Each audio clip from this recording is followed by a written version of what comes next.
자, 16학년도 수능 A형이 나왔던 그 문제고, 인문지문인데 기납에 내재된 논리적 한계라고 해서 우리 뭐 추론 방식 중에 기납 추론, 연역 추론 이런 거 들어본 적 있어? 네. 그 귀납에 뭔가 이제 안에 내재된 한계가 있대. 거기에 대한 문제인가 봐. 자, 들어보자. 자, 귀납은 현대 논리학에서 연역이 아닌 모든 추론, 즉 연역이 아닌 모든 귀납이야. 연역이 아닌 모든 추론, 즉 전제가 결론을 개연적으로 뒷받침하는 모든 추론을 가리킨다 했어. 자, 일단 이 귀납에 대한 얘기를 하고 있고, 얘 특징이 뭐냐면 지금 읽어보니까 여기 잘 보자. 어, 연역이 아닌 모든 추론, 그 다음에 즉 이렇게 나왔잖아. 즉이 어떤 역할을 해? 정리. 무엇을 앞뒤가 똑같아지. 그치? 즉을 기준으로 앞이랑 뒤를 같은 말이야. 그래서 이게 전제가 결론을 개연적으로 뒷받침하는 모든 추론. 이게 바로 연역이 아닌 추론이라는 얘기야. 둘이 같다는 얘기지. 연역이 아니면 모두 기납에 해당돼. 자, 즉 전제가 결론을 우리 전제란 말이 있는데 전제란 것은 어떤 근거라는 뜻 같은 뜻이야. 아니, 전제는 곧 뭐랑 같은 말이라고? 근거, 밑바탕, 전제, 근거 이런 뜻이야. 그다음에 결론이라는데 결론은 이제 마지막에 나온 거 말하고자 하는 거잖아. 주장, 결론 등등등 같은 말이 되겠어. 자, 이것을 개연적으로 뒷받침한다. 문제가 이거다. 개연적. 이 개연적이라는 단어가 있는데 이거 뭔 뜻이야 이거? 개연적의 반대말을 알면 조금 편해. 개연이 아니면 뭘까? 보면 예, 그러네, 비개연이네. 어, 비개연적이라는 말 바꾸면 필연적이라는 말과 똑같은 거야. 어, 개연적과 반대말은 필연적.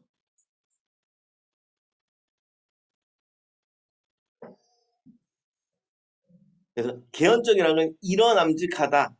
일어날 가능성이 있다. 이런 뜻이 되는 거야.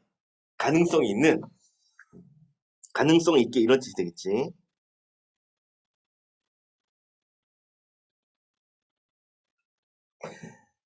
그래서 이 전제, 이 근거가 있으면 이런 결론이 일어남직한 거야. 반드시는 아닌데 일어날 가능성이 높다. 이런 뜻이 되는 거지. 자, 그런 추론은 귀납 추론이야. 반면 연역 추론은 이런 전제가 있으면 무조건 이 결론이 있어야 되는 거야. 필연적으로 일어나면 연역이고 필연적이 아니면은 귀납 추론이 되겠어. 이렇게 됐어? 오케이. 자, 다음 넘어갈게. 자, 귀납은 기존의 정보나 관찰 증거 등을 근거로 기존의 정보가 있어. 관찰했던 증거들이 있어. 이런 걸 근거로 새로운 사실을 추가하는 지식 확장적 특징을 지닌다. 다시 새로운 사실을 추가했으니까 지식이 늘어난다는 거 이해되겠지? 그치? 새로운 게 추가됐거든. 추가됐으니 확장이 되는 거야. 이 특성으로 인해 귀납은 근대 과학 발전의 방법적 토대가 되었지만, 뭔가 지식이 늘어나니까, 근대 과학 발전의 방법적 토대가 되었지만, 한편으론 귀납 자체의 논리적 한계를 지적하는 문제들에 부딪히기도 한데, 이런 장점도 있지만, 이런 단점도 있어. 지금 우리 말하고자 하는 건 문제점인 거지. 그리고 귀납 자체의 논리적 한계를 지적하는 문제들이 있어. 자, 그럼 문제들이니까 한 가지가 아니고 여러 가지겠지. 자, 이거 보자. 먼저라고 했잖아. 우리 먼저 이런 말들을 뭐라 하냐면 담화 표주라고 불러. 순서를 나타내 주지. 우선 이런 뜻이야. 첫 번째로. 라는 얘기니까 첫 번째 말고 다른 것도 있다는 얘기지. 아, 여기 따로 적자. 이건 지문 내용과 무관하니까. 먼저, 뭐 또 우선, 뭐 첫째로, 뭐 등등 이런 말. 그리고 뭐 그러나 같은 접속부사. 이런 말들을 다 묶어서 뭐라 부른다고? 담화 표지라고 얘기를 해. 담화 표지. 표지라는 말은 쉽게 하면 표지판이야. 표지판. 글의 방향, 흐름을 알려준다는 얘기야.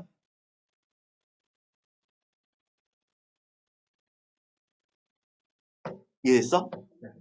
우선, 다음으로, 뭐 등등. 그러나, 먼저, 하지만 이런 말들 통해 글의 흐름을 알려주기 때문에 이런 걸 담화 표지, 표지판이야. 글의 표지판. 자, 먼저 흉은 과거의 경험을 근거로 미래를 예측하는 귀납이 다시 흉이라는 인물 나왔고 과거의 경험을 근거로 미래를 예측하는 귀납이야. 이 귀납이 정당한 추론이 되려면 미래의 세계가 과거에 우리가 경험해온 세계와 동일하다는 자연의 일양성, 곧 한결같음이 가정되어야 한다고 봤대. 자, 다시 볼게. 자, 귀납이 정당한 추론이 되려면 이랬어. 지금 이거 정당한 추론이 되려면 요 얘기를 하고자 하는 거야. 이러려면 미래 세계가 과거로부터 경험 세계랑 이게 동일해야 돼. 그걸 자연의 일양성, 곧 한결같음이라 표현한 거지. 자, 여기 글의 흐름을 글 끊어낸 거 좀 볼게. 미래의 세계가 과거에 우리가 경험한 세계와 동일해야 한다는 이게 이제 자연의 일양성의 개념이 되는 거지. 이게 자연의 일양성이야. 우리 수식어 같은 경우에는 있지 않았지? 수식어의 역할이 있지 않았지? 수식어 어떤 역할 한다 그랬지? 그 꾸밈을 받는 말의 특성을 드러내거나 아니면 꾸밈을 받는 말을 정의해준다 그랬어. 여기서는 정의해주는 거야.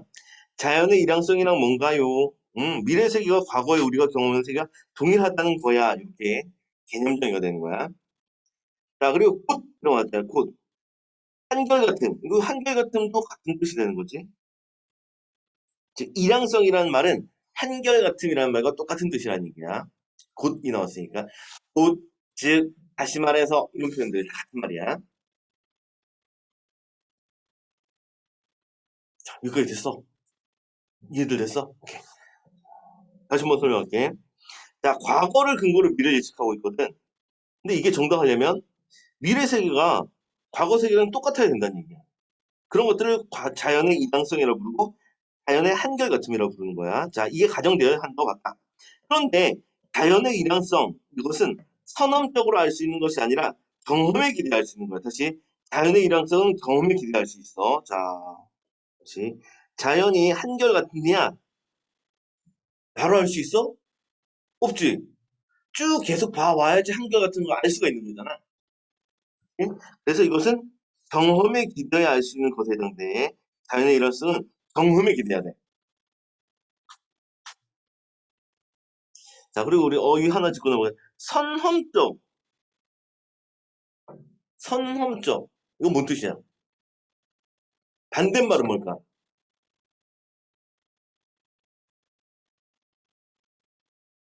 선은 먼저 선자야. 험은 경험. 경험보다 앞서 이런 뜻이 되는 거지. 선험적이라는 말은. 경험에 앞서. 경험 전인 거야.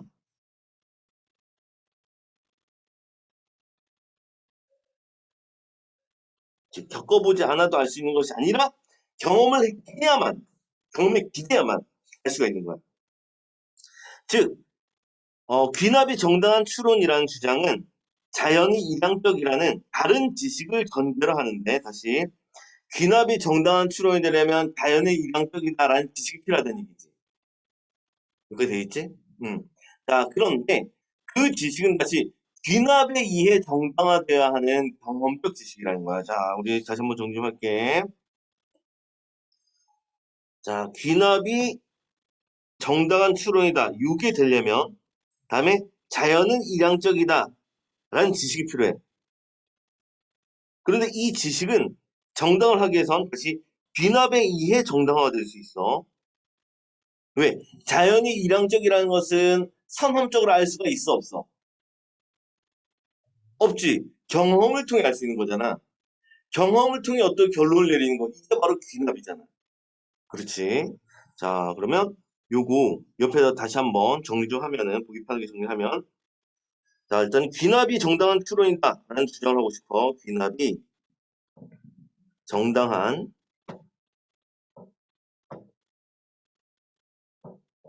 추론이다. 라는 말을 하고 싶어. 그러려면 전제가 필요해. 어떤 전제가 필요하냐면, 밑바탕에 자연은 이상적이다. 라는 전제가 필요한 거야.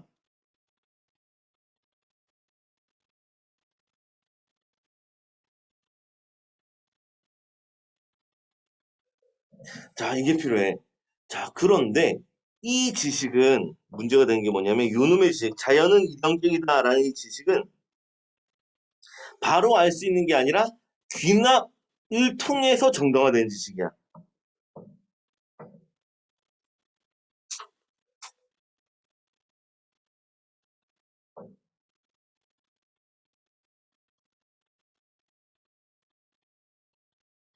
즉 경험이 필요하다는 거지.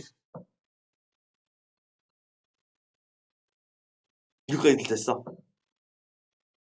음. 여기 이제 질문의 내용이고. 자, 그런데 문제가 뭐냐면 귀납을 통해 정당화가 돼야 되는 지식인데 이게 또 과연 이거 자체가 표현이 뭐지? 이게 또 정당한가? 이걸 또 다시 증명을 해야 되잖아. 그렇지. 그래서 문제가 발생한다는 얘기야.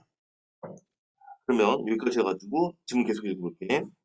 자, 그래서 귀납이 정당한 추론이다라는 주장은 자연이 일항적이다라는 다른 지식을 이 지식을 밑바탕에 깔고 있는데 그 지식, 자연이 일항적이라는 지식은 다시 귀납을 통해서 경험을 통해서 정당화되는 거야. 그런 경험적 지식이므로 귀납의 정당화는 순환 논리에 빠진다는 것이다.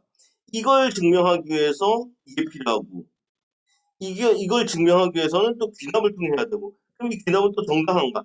돌고 돌게 되는 거지. 그래서 순환 논리에 빠진다는 얘기야. 정당화를 하기 위해서 또 정당화를 해야 되고 이렇게. 자, 이것이 이제 귀납의 정당화 문제야. 자, 그러면 우리 이 글이 귀납 자체의 논리적 한계를 지적하는 문제들이 있다고 했잖아. 그렇지? 요 문제들이 있다고 했어, 문제들. 그 중에 이 첫 번째 문제가 바로 이 문제가 되는 거지. 귀납의 정당화 문제. 자, 내부쳐 놓도록 하자. 여기 이제 첫 번째 문제가 되겠어. 문제 첫 번째 1번. 이게 1번 문제야. 이어서 세 번째 달랑 넘어가자. 자, 귀납의 정당화 문제로부터 과학의 방법인 귀납을 옹호하기 위해 라이헨바흐는 이 문제에 대해 현실적 구제책을 제시한대. 다시 과학의 방법인 귀납을 옹호하려는 거지. 귀납에 대해서 이 사람은 긍정적 입장을 가지고 있어.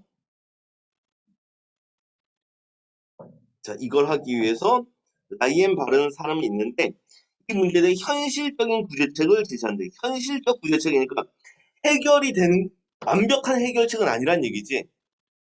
현실적으로 요 정도로만 해주자. 그때만 해주자. 귀납을 살려는 두자. 살려는 드릴게. 이렇게 해결책을 제시하는 거야. 구제책을. 자, 라이엔바흐는 자연이 일형적일 수도 있고 그렇지 않을 수도 있음을 전제한다. 이게 뭔 소리야? 자연이 한결같을 수도 있고 한결같지 않을 수도 있다라고 전제를 깔아놓은 거야. 밑바탕에다 깔아놓은 거지. 우리가 문제가 뭐였냐면 자연은 일항적이다. 요걸 이게 정당화가 돼야 되는데 이 지식이 정당화가 돼야 되지. 그렇지? 이게 정당화가 돼야 되는데 그럴 수도 아닐 수도 있다고 전제를 해본데 자 여기도 먼저라고 했어. 먼저라고 했으니까 또 다른 얘기도 있겠지. 먼저 자 다음에 먼저 자연이 일항적인 경우부터 먼저 보자 이거야. 자연이 일항적인 경우 자 그는 지금까지 우리의 경험에 따라 귀납이 점성술이나 예언 등의 다른 방법보다 성공적인 방법이라고 판단했어. 다시 무엇에 따라서? 경험에 따라서. 우리 일항적이라는 거 뭘 통해 할 수 있다고 그랬어? 경험을 통해 할 수 있다고 그랬잖아. 그치? 그래서 진짜로 경험을 해봤을 때 점성술이나 예언 등의 다른 방법보다 성공적이라는 거야. 점 보고 미래 예측하는 거. 그냥 무조건 너희들은 다음 시험을 잘 볼 것이다. 무조건 예언하는 거. 이거보다는 귀남이 낫다는 얘기지. 어.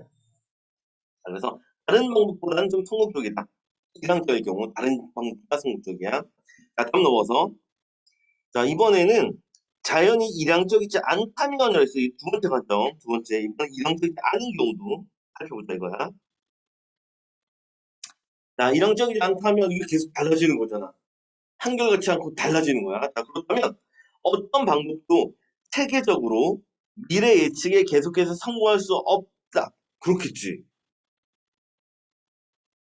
당장 내년 당장 내일이 되면 지구가 갑자기 여기 있는 게 아니라 반대편으로 이동할 수도 있고 이렇다면 앞날 알 수가 없는 거 아니겠어? 그렇지. 자, 그래서 미래 예측을 계속해서 성공할 수 없다는 논리적 판단을 통해서. 자, 여기서는 논리적 판단이야. 이성적으로 판단을 해본 거지. 자, 이걸 통해서 귀납은 최소한 다른 방법보다 나쁘지는 않은 추론이라는 거야. 비슷하거나 조금 낫거나 나쁘진 않은 거야. 이렇게 됐어. 오케이. 결국 자연이 일양적인지 그렇지 않은지 알 수 없는 상황에서 귀납을 사용하는 것이 옳은 선택이라는 라이엔바흐의 논증. 왜 옳은 거야? 자연이 일양적이라면 경험에 따라서 매우 좋은 거고, 일양적이지 않다면 어차피 성공할 수 없다는 논리적 판단을 통해서 다른 것보다 나쁘지 않아. 비슷하거나 좀 나을 수 있어. 라고 확언을 하니까. 그래서 이렇게 알 수 없는 상황에서 귀납을 사용하는 것이 옳은 선택이라는 라이엔바흐의 논증은 귀납의 정당한 문제를 상식적 차원에서 해소하려는 시도로 볼 수가 있는 거야. 즉, 그 귀납의 정당한 문제가 있었는데 이걸 이제 해소를 해보려는 거지. 그렇지? 정당한 문제에 대한 해소야.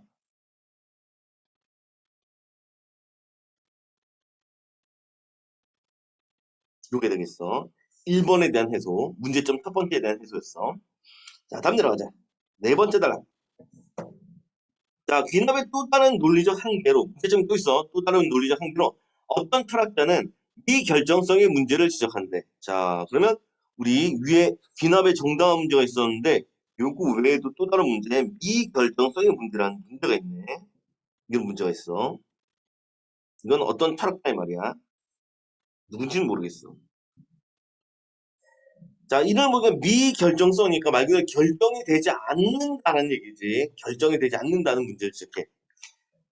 자, 이 문제는 관찰 증거만으로는 관찰 증거, 경험, 전제 다 같은 말을 그랬어. 증거다, 경험이다, 근거다. 자, 관찰 증거만으로는 여러 가설 중에 어느 하나를 더 나은 것으로 결정할 수 없다는 것이다. 그러니까 여러 가설들이 있어. 이 증거 가지고 어떤 결과가 나올 것인가, 어떤 결론이 나올 것인가, 이거 내릴 수 없다는 얘기야. 오케이, 됐어. 오케이. 단어, 같은 단어 계속 바꿔서 보여야 돼. 관찰 증거이다, 근거이다, 전제이다. 다 같은 말이고.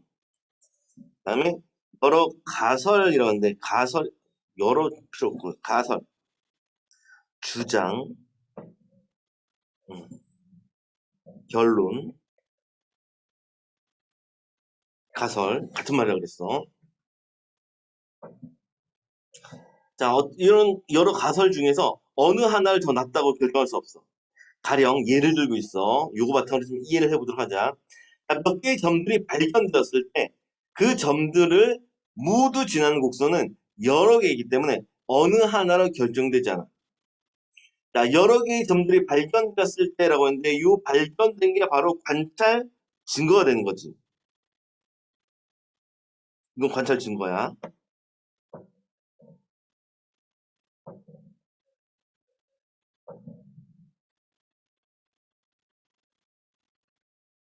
많이 보죠. 자, 몇 개의 증거들이 있어.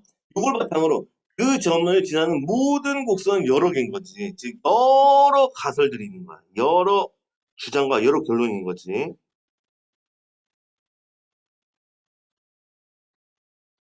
자, 여러 개 있기 때문에 어느 하나로 결정되지 않아. 어느 하나라는 어떤 결정. 요거 힘들다는 얘기야. 다음 넘어서. 예측의 경우도 마찬가지래. 예측의 경우도 마찬가지다. 다음에 발견된 점을 예측을 할 때 기존에 발견된 점들만으로는 다음에 찍힐 점이 어디에 나타날지 확정할 수가 없어. 뭔 느낌인지 이해되지?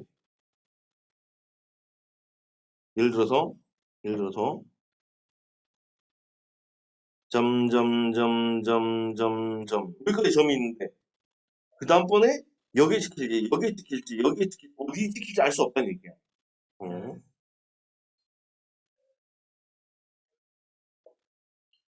자, 확정할 수 없다. 아무리 많은 점들을 관찰 증거로 추가하더라도 하나의 예측이 다른 예측보다 더 낫다고 결정하는 것, 이건 여전히 불가능하다는 얘기야. 선생님이 지금까지 계속 이렇게 학원 강사를 하고 있지만 당장 내 때려치고 뭔가 커피숍 차릴 수도 있는 거 아니겠어? 그럴 수도 있는 거잖아, 그렇지? 자, 그래서 뭐가 더 낫다고 결정하는 것은 이거 여전히 불가능하다. 자, 그래서 이제 두 번째 문제점이 바로 미결정성의 문제야. 어떻게 될지, 어떤 결론이 나올지 기존 근거만으로는 찾을 수가 없어. 자, 됐습니다, 넘어가자. 그러나 미결정성에 문제가 있다 하더라도 대부분의 현대 철학자들은 귀납을 과학의 방법으로 인정하고 있어. 대부분의 현대 철학자들은 이 귀납을 과학적 방법으로, 과학의 방법으로 인정해. 여전히 옹호하는 긍정적 입장인 거지.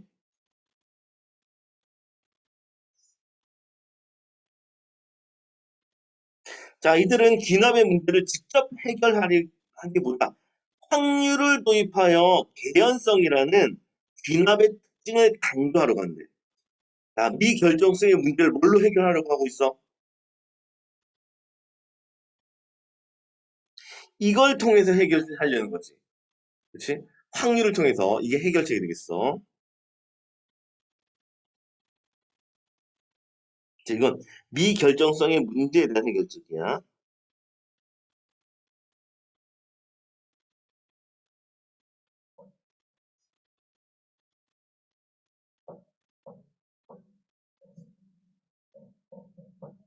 그런 거야. 자, 어쨌든 요에 따르면 이 확률에 대한 것에 따르면 관찰 증거가 가설을 지지하는 정도, 즉 전제와 결론 사이의 개연성, 이것은 확률로 표현될 수가 있어. 자, 여기도 또 즉 나왔지. 관찰 증거가 가설을 지지하는 정도라는 말, 그다음에 전제와 결론 사이의 개연성이라는 말 같은 말이야. 이해되겠어? 즉 있으니 같은 말이지. 관찰 증거 이거 전제라 그랬었지. 그치? 전제라 그랬어. 가설 다른 말로 결론이자 주장이라 그랬었지. 그치? 그래서 이렇게 논리학에 사용된 어휘들이 서로 이렇게 연관된 단어들 알고 있으면 글 읽어나갈 때 훨씬 더 수월해. 이것과 이것 또는 이것과 이것 사이의 개연성과 지지 정도는 확률로 표현될 수가 있어. 또한 하나의 가설이 다른 가설보다 또 하나의 예측이 다른 예측보다 더 낫다고 확률적 근거에 의해서 판단할 수 있다는 것이다. 어느 게 더 낫냐? 이거 확률에 따라서 판단이 가능해. 지지 정도에 따라서, 개연성에 따라서 표현이 가능하니까. 자, 이처럼 확률 논리로 설명되는 개연성은 일상적인 직관에도 잘 들어맞는다. 그게 가능성이 높아라는 그 우리의 직관에 잘 들어맞는 거지. 바로 판단하기 훨씬 더 낫잖아. 여기서 됐어. 그러니까 이런 거야. 아까 왜 점점점을 보자면 점점점점점 그 다음 점 어디 찍힐까? 객관적으로 그냥 다음 위치는 여기 이렇게 자연스럽게 시키는 거잖아, 그렇지? 이런 가능성에 따라서 한번 해보자 이거야. 자, 이러한 시도는 귀납의 문제를 근본적으로 해결하는 것은 아니야. 근본적으로 해결 안 되는 거야. 여전히 틀릴 가능성도 있는 거지. 그치? 잘못될 가능성도 있어. 결론이 잘못될 가능성이 있어. 근본적인 해결하는 건 아니지만 귀납은 여전히 과학의 방법으로서 그 지위를 지키면 하다는 사실을 보여주게 되겠어. 어쨌든 우리가 여기서 이제 신경 써서 읽어야 되는 거 요거. 귀납의 문제를 근본적으로 해결하는 것은 아니라는 거야. 요거 신경 쓰고 근데 과학의 방법으로서는 좀 그 괜찮다. 요거는 보여줄 수가 있어. 이런 의의가 있다는 거지. 귀납 의. 자, 정리됐으면 그 흐름 다시 한번 좀 훑어보고 문제 들어가 보도록 할게. 자, 첫 번째 단락 부분을 넘어가서 귀납에 대한 개념이 나타났고 장점도 있지만 문제점도 있었어. 그래서 밑으로 내려가서 먼저 휴미라는 사람이 문제를 제기했던 게 귀납의 정당한 문제였어. 그치? 귀납의 정당한 문제였는데 라이엔바흐라는 사람이 그에 따라서 당연히 이상적인 경우도 좋아. 이상적이지 않다면 나쁘진 않아. 라고 하면서 현실적 차원에서 해소하려고 노력을 했고 정당한 문제를 해소하려고 노력을 했고 다음 또 다른 문제가 있는 게 미결정성의 문제였어. 수많은 관찰 증거들이 있다 하더라도 이것만으로 그 다음 게 어떻게 될지 알 수가 없다는 미결정됐다. 미결정성의 문제를 언급했는데 현대 철학자들 여전히 과학 좋아하는 친구잖아. 귀납 좋아하는 친구들이라고. 그러니까 귀납 지켜야 되니까 확률이라는 걸 통해 가지고 개연성을 드러내는 거야. 얼마나 더 가능성이 높은가를 통해 가지고 귀납이 과학적 방법으로 여전히 가치가 있다라고 얘기를 했어. 이게 글의 끝이었어. 자, 들어가 보자. 자, 윗글의 내용 전개에 대한 설명인데 적절한 것, 올바른 것 좀 찾아볼게. 1번. 자, 귀납에 대한 휴메 평가를 병렬적으로 숨긴다. 병렬적이라 하면은 첫 번째는 어떻고 두 번째는 어떻고 세 번째는 어떻고 좀 나열돼 있어야 되거든. 휴는 무슨 얘기를 했어? 정당한 문제 한 가지만 얘기를 했지. 병렬이 됐어 안 됐어? 안 됐어 그렇지. 정당한 문제 한 개만 언급했어. 다음 2번. 귀납이 지닌 장단점을 연역과 비교하여 설명하였다는데 연역과 비교한 점이 적 있어? 이거 없지 그렇지. 연역과 비교하지 않았어. 아웃. 다음 4번. 귀납의 위상이 격상되어 높아진 과정 나왔어. 귀납이 점점 높아졌어. 이런 내용? 없지 그치. 그래서 이것도 아웃. 다음 4번. 귀납의 다양한 유형을 소개하고 특징을 상호 비교한다는데 귀납이 이런 유형도 있고 저런 유형도 있다는 언급? 없지 그렇지. 유형 얘기 자체가 아예 없어. 그래서 답은 5번이 답이 되겠고 귀납에 내재된 논리적 한계 두 가지 얘기했었지. 뭐뭐 있었더라?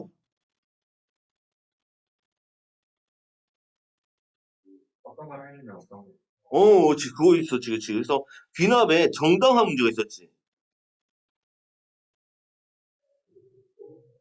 그리고 또 어떤 문제가 있었지?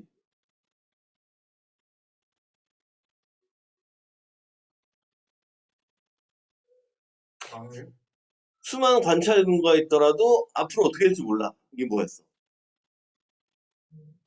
미 결정성.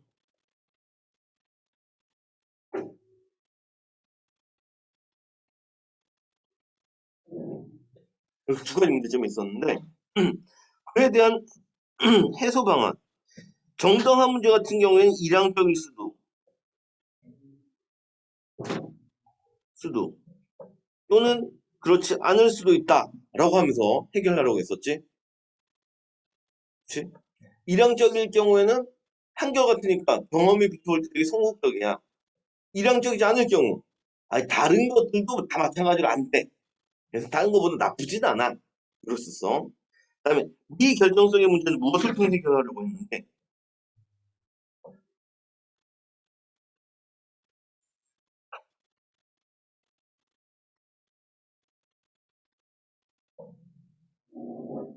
여기 있잖아. 뭘 통해서?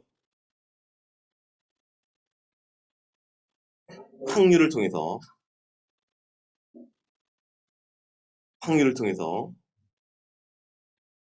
이제 다른 결론보다 이 결론이 확률적으로 높아 이렇게 하면서 해결하려고 했던 거지.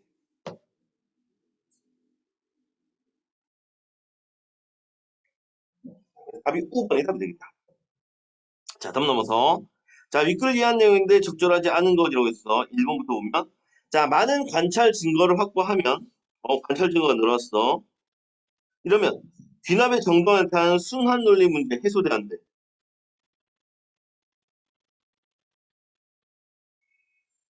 근거만 많다고 순환 논리 해소돼안돼. 안 되지, 그렇지.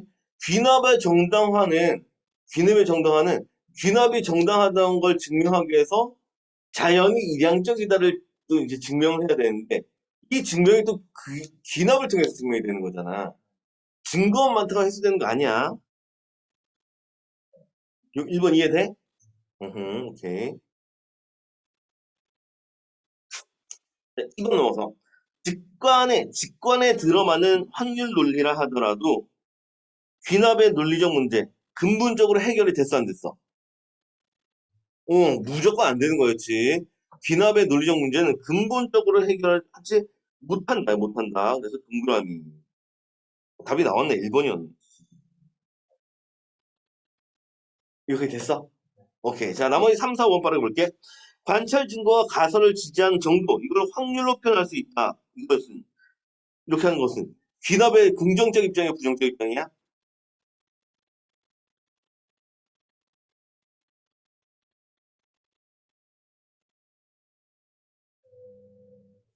어, 이 글을 읽어나갈 때 머릿속에다 구조를 좀 남겨놓도록 해. 응. 선생님, 이게 왜 얘기하냐면, 글의 흐름이 지금 머릿속에 어떻게 들어앉아 있어야 되냐면, 핵심적인 단어 중에 이거 있어야 돼. 귀납 자체에 논리적 한계가 있다. 이거 있지. 첫 번째 문제점은 귀납의 정당한 문제다. 두 번째 문제는 미결정성의 문제다. 이게 머릿속에 담겨 있어야 돼. 오케이? 그리고 귀납의 정당한 문제를 해결하려는 게 이 내용이었고, 그다음에 미결정성 문제를 해결하려는 게 이 확률이다. 이렇게 머릿속에 틀을 잡혀 있어야 된다고. 그래서 글을 읽어 나갈 수가 있어. 이해되겠어? 글을 이렇게 흐름을 남겨. 글에 질질질 끌려다니다 보면은 나중에 문제 들어가서 정신 몽해져. 안 풀린다고. 자, 확률로 표현한다는 입장은 귀납에 대해서 긍정적이야, 부정적이야? 긍정적이지. 귀납을 옹호하기 위해서 이 결정성의 문제라는 한계를 해결하기 위해서 도입된 게 확률이잖아. 그래서 요거 적절한 표현, 옹호해. 다음 4번. 흉에 따르면, 흉이 무슨 얘기를 했는데, 정당화 문제 얘기를 했었지. 자, 흉에 따르면, 귀납의 정당화는 귀납에 의한 정당화를 필요로 하는 지식에 근거해야 가능하다는데, 여기 줄자. 귀납에 의한 정당화를 필요로 하는 지식. 귀납을 정당화하려면 밑바탕에 필요한 게 뭐였어? 자연은 일항적이다.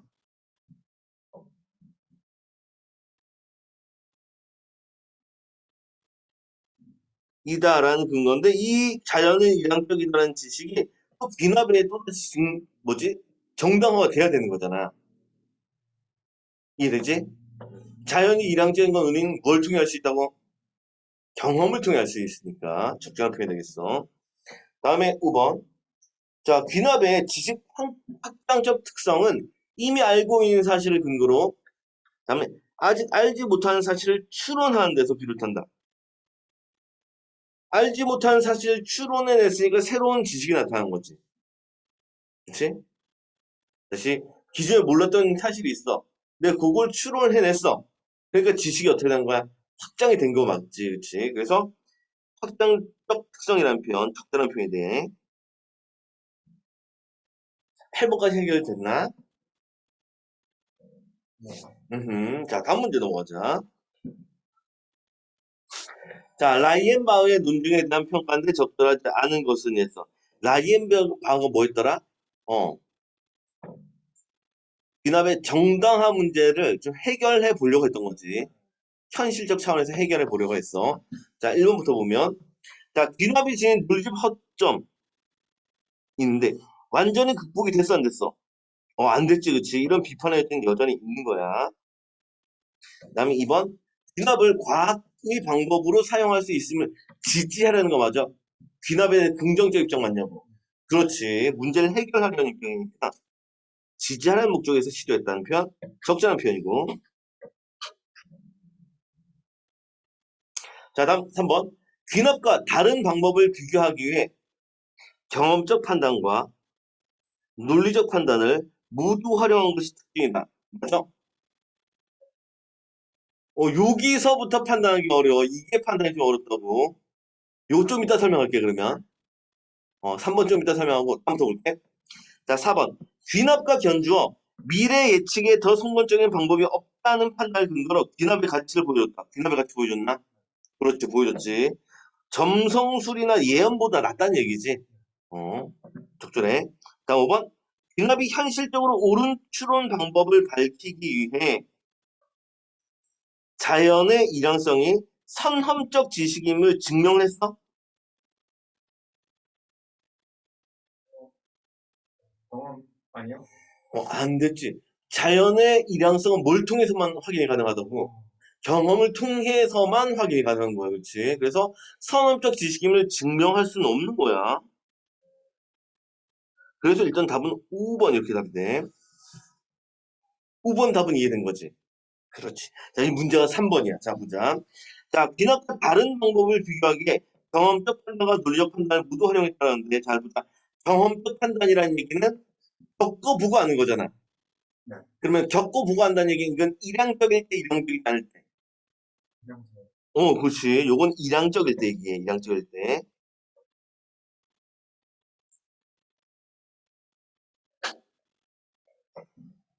자, 그래서 자연이 일향적이면 다른 방법보다는 더 나은 거지. 성공적이라고 했어. 그렇지. 자, 경험적 판단. 요거 되게 성공적이야, 이럴 때. 성공적인 예측에 해당되고. 다음에 일향적이지 않을 때는 어때? 일향적이지 않을 때는.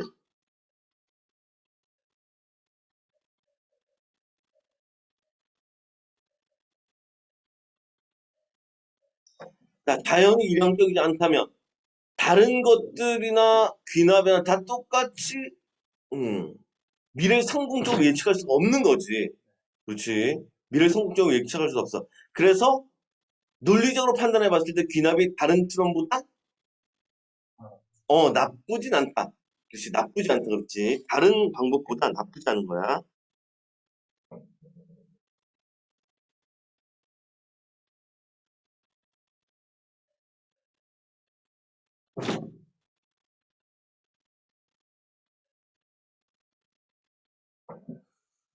이렇게 됐어. 오케이. 자, 우리 3번 선지 판단하는 게 살짝 까다로울 수 있어. 우리 요 3번 선정안에서 분문 통역을 다시 한번 더 설명할게. 분문 통해서. 짠짠 들어가 보면. 자, 세 번째 달락 보면. 자, 먼저 자연이 이상격의 경우 그는 지금까지 우리의 경험에 따라서 점성술 예언 등보다는 성공적이다. 판단할 수 있는 거지. 이건 경험에 따른 거지. 여기 됐어? 응. 자, 이번엔 자연이 일형적이지 않을 경우 어떤 방법도 미래 예측에 성공할 수 없다는 것은 이건 논리적 판단이라는 거지. 위에선 경험에 따라서 이건 논리적 판단을 통해서. 그래서 최소한 나쁘진 않아. 라고 얘기가 나오는 거야. 최소한 나쁘진 않아. 이성격이 않다면 논리로 생각해 봤을 때 나쁘진 않네. 하고 결론을 내릴 수가 있어.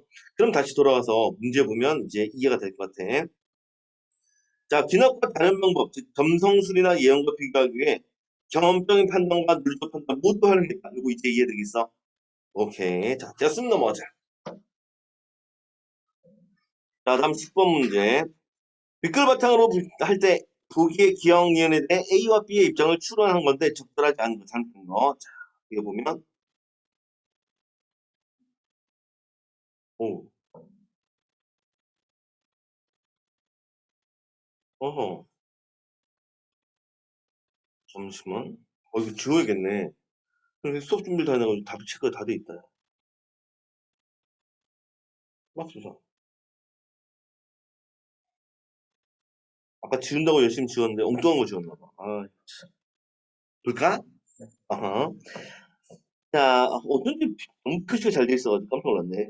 댓글 바탕으로 할 때 보기의 기억 니은에 대한 A와 B의 입장을 추론한 것에 적절하지 않은 거. 자, 들어가 볼게. 어떤 천체의 표면 온도를 매년 같은 걸 관측을 했더니 100, 110, 120, 130, 140도로 해마다 10년씩 높아졌어. 해마다 10년씩 높아졌어. 자, 이로부터 과학자들은 다음 두 가지 예측을 제시를 했어. 두 가지 예측을 제시했어. 자, 기억. 1년 뒤 관측한 그 천체의 표면 온도는 150도일 것이다. 다음 뒤는 1년 뒤 관측한 그 천체 표면 온도는 200도일 것이다.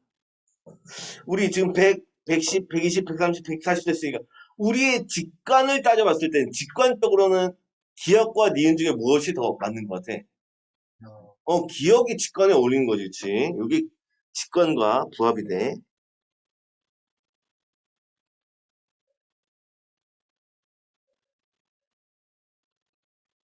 자, 밑으로 내려서. 자, A와 B는 예측의 방법으로 기납을 인정을 하는 거야. 다시. 예측의 방법으로 기납을 인정했으니까 둘 다 긍정적 입장인 거지. 그렇지. 이거 인정하는 거야. 예측으로 인정했어. 자, 하지만 귀납의 미결정성 문제에 대해선 A는 확률 논리에 따라 해결할 수 있다. 다시 지금 여기 귀납의 미결정성 문제와 관련이 있는데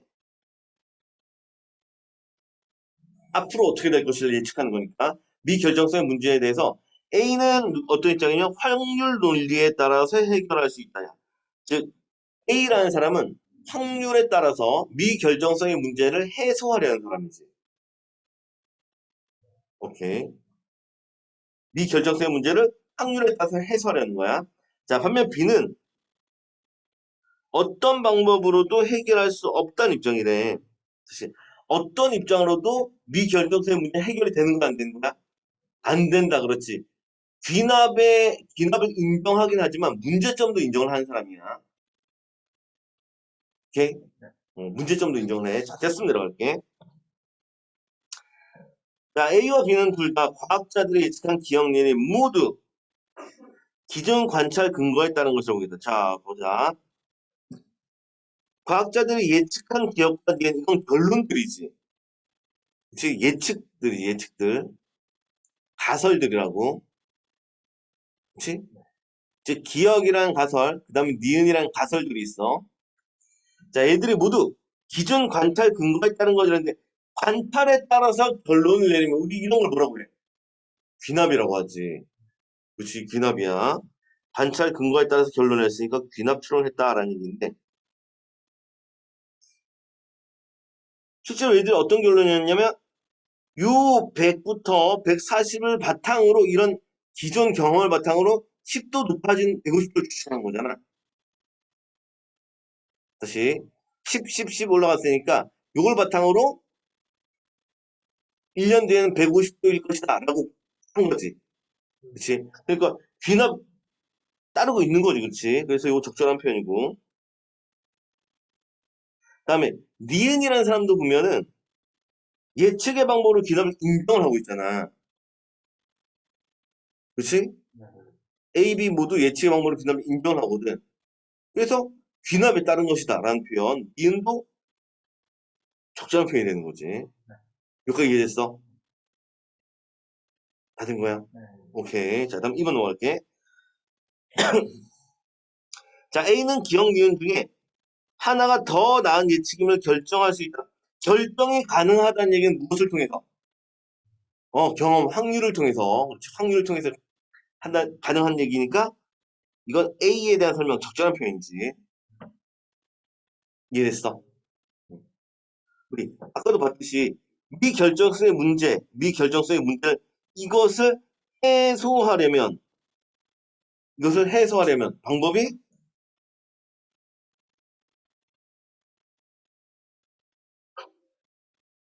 확률 논리를 통해서 해소했단 말이야. 그치? 그러니까 적절한 표현이 되겠어. 2번도 해결됐어. 오케이. 다음 3번 넘어가자. A는 확률 논리 좋아하는 친구야. 자, A는 그 창체의 표면 온도가 100도이기 1년 전에 90도였다는 정보를 추가로 얻으면 다시 보자. 그러니까 100부터 시작했는데 1년 전에 90도였다라는 이런 정보를 추가로 얻으면 기억이 오를 개연성이 더 높아지는 거 맞아? 가능성이 더 높아지겠지. 근거가 하나 더 늘었단 말이야. 그러니까 개연성이 높아지는 거지.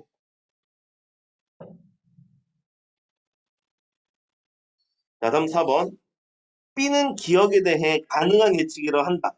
가능한 예측이라고 하겠어, 안 하겠어? 네. 응. 하겠지.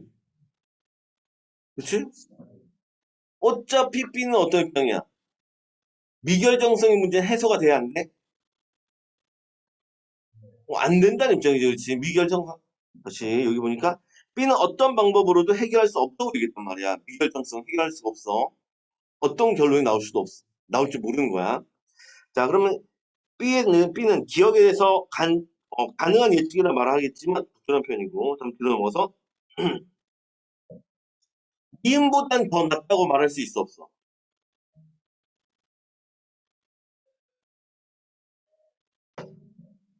니은보다 더 나은 예측이라 결정하지는 못하는 거지. 어차피 확률을 모른단 말이야. 그치? 확률을 보니까 모르니까 어느 게 더 낫다고 결정하는 거 불가능해. 자, 맞아. 5번이 답이겠는데, 자, B는 그 천체의 표면 온도가 100도이기 이전, 1년 전에, 100도이기 1년 전에 60도였다는 정보를 추가로 얻었어, 다시.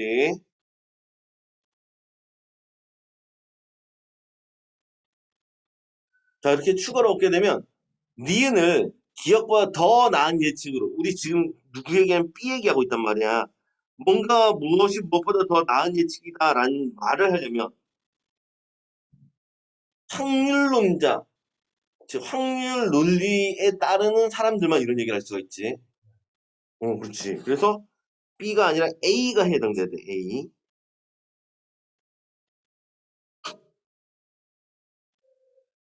여기까지 됐어? 음. 요 B라는 친구는 어떤 방법으로 해결이 안 되는 친구야. 비결정성. 뭐가 더 나은지 알 수가 없다 입장이야. 그러니까 더 나은 예측으로 채택했다는 말 자체 성립이 안 되는 거지. 오케이. 자, 마지막 11번 뭐. 아이, 벌써. 자, 기억의 문맥적 의미와 가장 가까운 거 이러겠네. 자, 기억 부분을 한번 보면, 아니, 기억의 A.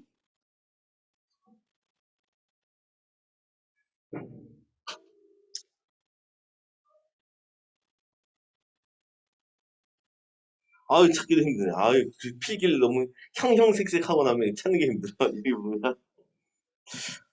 선생님도 필기할 때도 살짝 고민인 게, 같은 색으로 하면은 이런 거 찾는 게 되게 편하거든. 근데 또 같은 색으로 하면 이게 여러분들이 알아보는 데 불편해가지고. 그것이라면, 순환 논리에 빠져버린다는 것이다.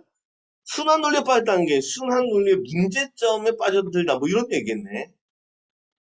비슷한 단어를 바꾸면 문제점에 빠졌다 이 느낌이야. 그게 됐어. 오케이, 문제에 빠졌어. 해결하기 어려운 상황이야.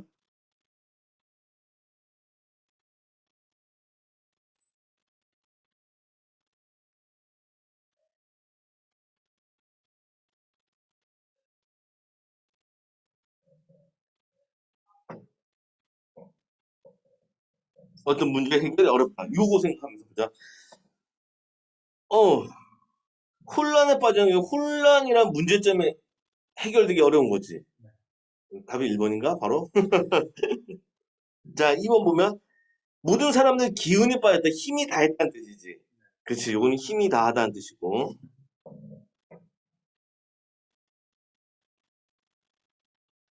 3번. 그는 물음까지 푹푹 빠졌다. 이거 진짜 빠졌다는 얘기잖아. 어디가 액체에 빠졌다는 뜻이야. 그치? 다음 4번. 그의 강연에 우리 강사의 주장이 빠져 모두 하시다. 주장이 빠졌다는 건 주장이 결여되었던 뭐 이 정도 느낌이지. 그치? 주장이 없는 거야. 주장이 결여됐어. 다음 5번. 우리 제품은 타사 제품에 빠지지 않는 우수한 것이다. 여기 빠진다는 거 뒤지지 않는다. 이런 뜻이네. 뒤지지 않는다.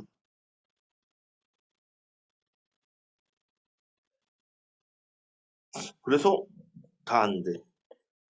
1번밖에 없어. 해결됐어. 네. 오케이. 그러면 요즘은 여기까지 하도록 하자.